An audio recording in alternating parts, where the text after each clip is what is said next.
안녕하십니까. 한반도 안보전략연구원 일본 동남아실장 박성훈입니다. 10월 31일 일본은 중의원 총선거를 실시했습니다.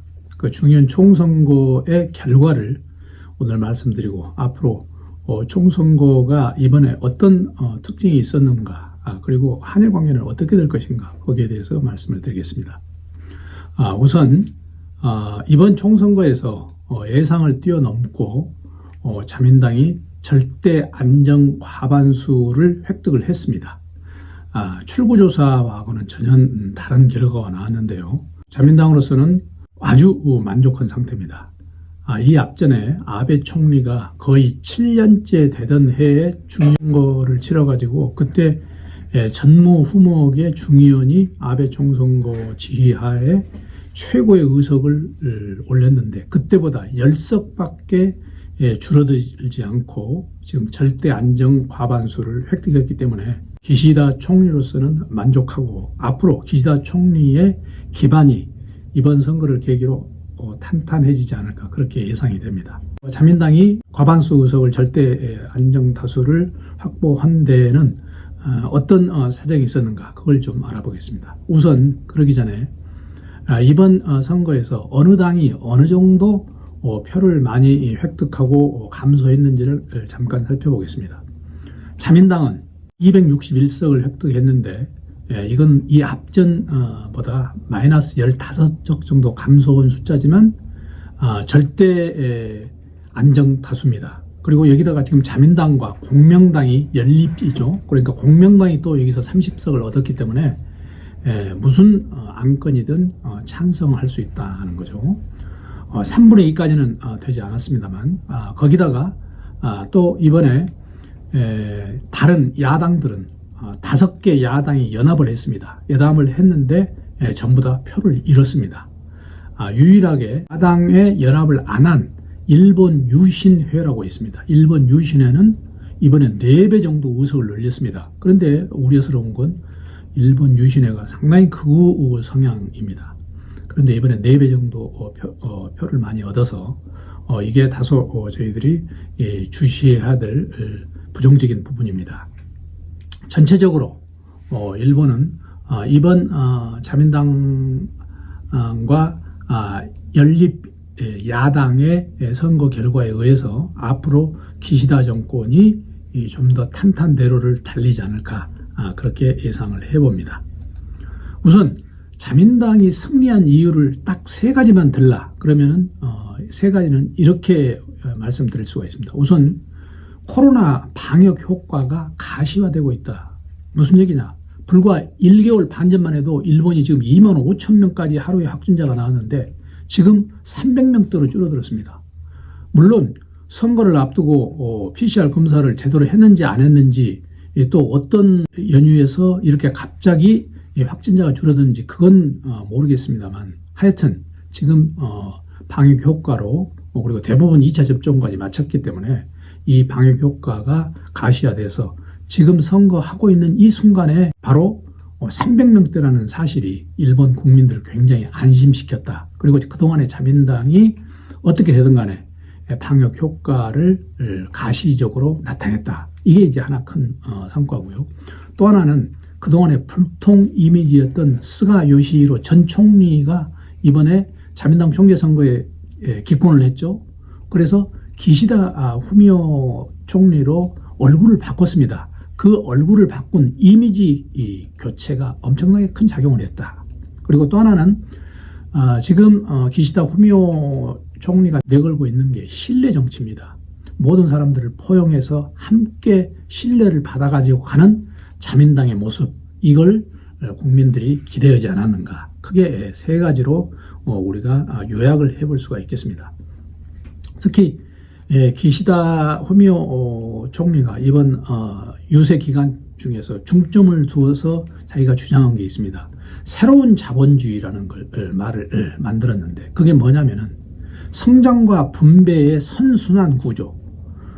그러니까 아베노믹스가 있죠. 돈을 풀고 규제를 풀고 재정을 풀고 해서 일본 경제를 살린다 이거죠. 그런데 여기에 플러스 기시다 총리는 이렇게 되면 너무 양극화가 심하다. 그 양극화의 열매를 국민들이 실감할 수 있는 그런 경제를 우선해야 된다. 그걸 이번에 선거의 유세 기간 내내 강조를 했습니다. 이게 아마 주요하게 작용을 한 걸로 보입니다. 근본 선거의 특징을 한 5가지 정도로 꼽으라면요. 첫째, 이번에 선거에서는 일본의 5개의 야당이 연합을 해서 단일 후보를 냈습니다. 소선거구제 75%에서 단일 후보를 냈는데 결과는 60% 이상이 낙선을 했습니다. 그러니까 단일 후보를 낸 게 결과가 좋지 않았다는 거죠.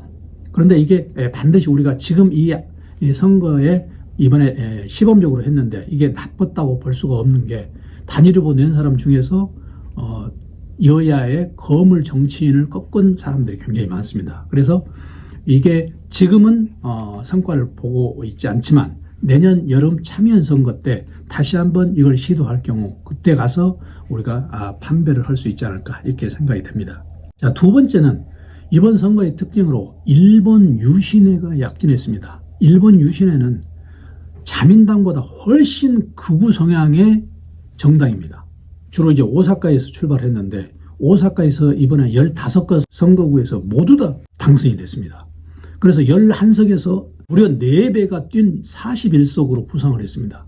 그래서 이게 일본의 우익 민족주의 성향이 아직 일본 사회에서 여전히 존재한다. 이렇게 저는 평가를 하고 싶습니다. 또 하나는 이번에 선거가 세대 교체가 됐습니다. 일본에 내노라 하는 여야 거물들이 낙선을 했습니다. 대표적인 게 이번에 자민당 간사장이 있죠. 자민당 간사장은 자민당 총재담에 바로 실권을 가지고 있는 이인재나 마찬가지인데 아마리 아키라는 자민당 간사장이 이번에 낙선을 했습니다. 또 하나 이시하라 노부테루라고 이 사람은 정말 자민당에서 유명한 사람입니다. 과거 이 사람의 아버지가 이시하라 신타로라고 동경 도지사를 했는데 그 사람은 망언 제조기로 특히 우익 성향이 강한 말로 유명을 하죠. 또 그 삼촌인 이시하라 유지료라고 일본의 국민적인 가수가 있습니다.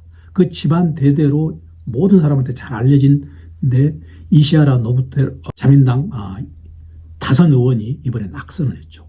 또 하나 오자와 이치로라고 이와테에서 나오는 사람인데 이 사람은 79세입니다. 그런데 이 사람은 지금까지 1969년부터 시작해서 계속 선거에 패배해 본 적이 없는데 이번에 낙선을 했습니다. 그래서 아마 자민당도 세대 교체가 서서히 되고 있지 않느냐 이렇게 볼 수가 있겠습니다.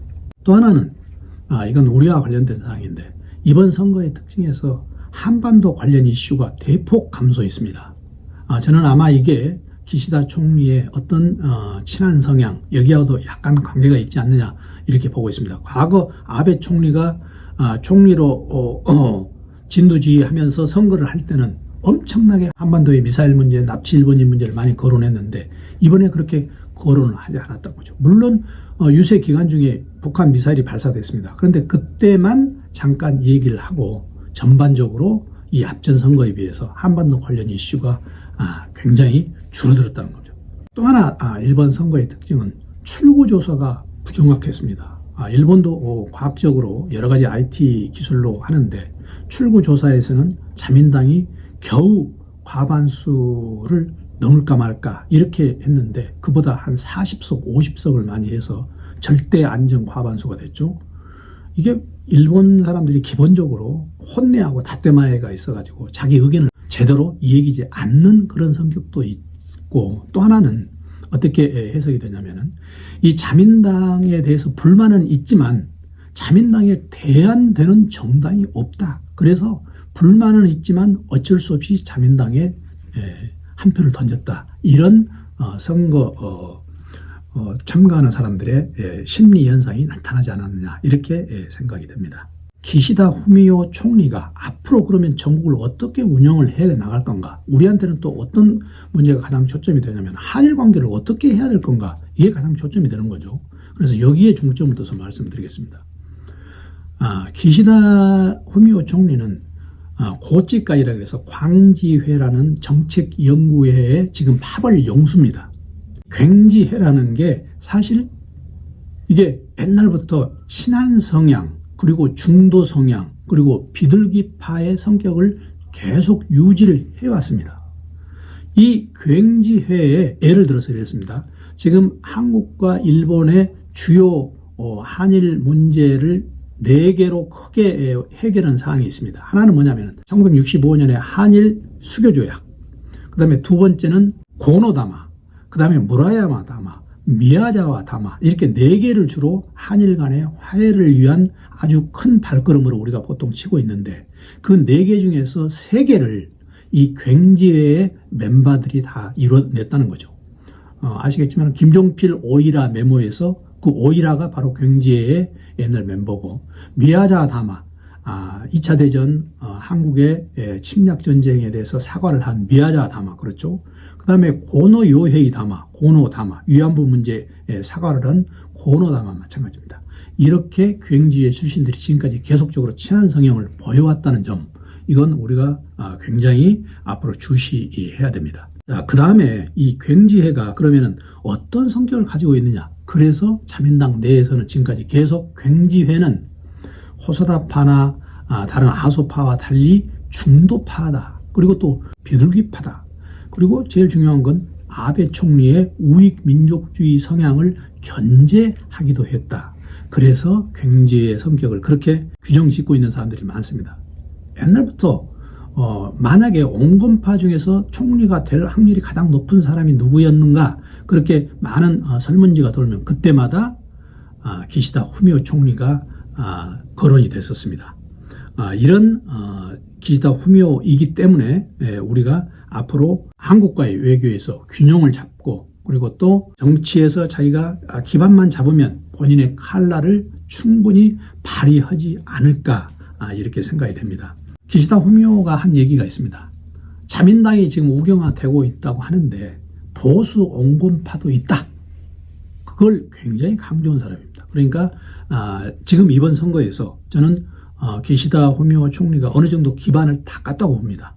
아베 총리의 그늘에서 이번 선거를 통해서 벗어났다고 보고 있습니다. 만약에 이번 말고 또 하나의 내년 여름에 참여연 선거에서 확실하게 그걸 나타내면은 분명히 아베 그늘에서 완전히 벗어난 건데, 아직까지는 제가 단정적으로 말씀드릴 수 없습니다만은 저는 그렇게 유추를 해볼 수 있다는 겁니다. 과거에 기시다 후미오 총리가 2015년에 한일 위안부 문제를 합의를 해서 한국에서는 그렇게 좋은 인상이 아닌데, 사실 우리가 위안부 문제 합의할 때 그 당시 상황을 우리가 반추해 보면 그 당시 일본에서도 이 한일 위안부 합의를 하자는 주의하고 하지 말자는 주의하고 굉장히 치열하게 다퉜습니다. 그때 당시가 아베 총리 집권 기간이었기 때문에 거의 다 위안부 문제에 대해서는 강경 발언이었는데, 이 기시다 후미오 총리가 어떻게든지 문제를 결착을 시켜야 된다고 그래서 주도적으로 했는데 결과는 그렇게 됐습니다만, 제가 보기에는 기시다 후미오의 근본적인 바탕은 온건 친한 성향이 아닌가, 이렇게 생각이 됩니다. 그런 대표적인 사례로 기시다 총리는 스가 총리가 일본 학술회의 관련해 가지고 우익 민족주의 성향의 회원들을 배제시키려고 할 때 스가 총리에 대해서 쓴소리를 했습니다. 불통을 그렇게 만들면 안 된다. 그런 여러 가지 사항으로 봐서 종합적으로 기시다 총리의 우리가 성향을 어느 정도 유추해 볼 수 있지 않는가, 이렇게 생각이 듭니다. 이번 총선 결과를 한마디로 말씀드리면 기시다 총리에 대한 어떤 리더십의 의문이 불식이 됐다. 그리고 가장 중요한 건 이제 아베 총리의 영향력이 감소되고 있다. 그걸 우리가 알 수가 있습니다. 그런데 이번에 또 하나 우리가 우려스러운 건 일본 유신회가 4배의 의석을 늘려가지고 아직도 일본 사회, 일본 정치계에서는 우익 민족주의 성향이 여전하다. 그걸 우리가 다시 한번 확인할 수 있었습니다. 아마 내년 여름 참여연 선거에서 조금 더 확실한 게 나타나지 않을까 봅니다. 그래서 전체적으로 지금 현재 입장에서 한일 관계를 전망을 해보면 단기적으로는 우리 한국의 대선도 있고 또 일본의 지금 입장도 있어서 기대하기가 난망입니다. 하지만 장기적으로는 기시다의 어떤 온건 그리고 친한 성향이 서서히 나타날 것으로 충분히 기대를 할 수 있습니다.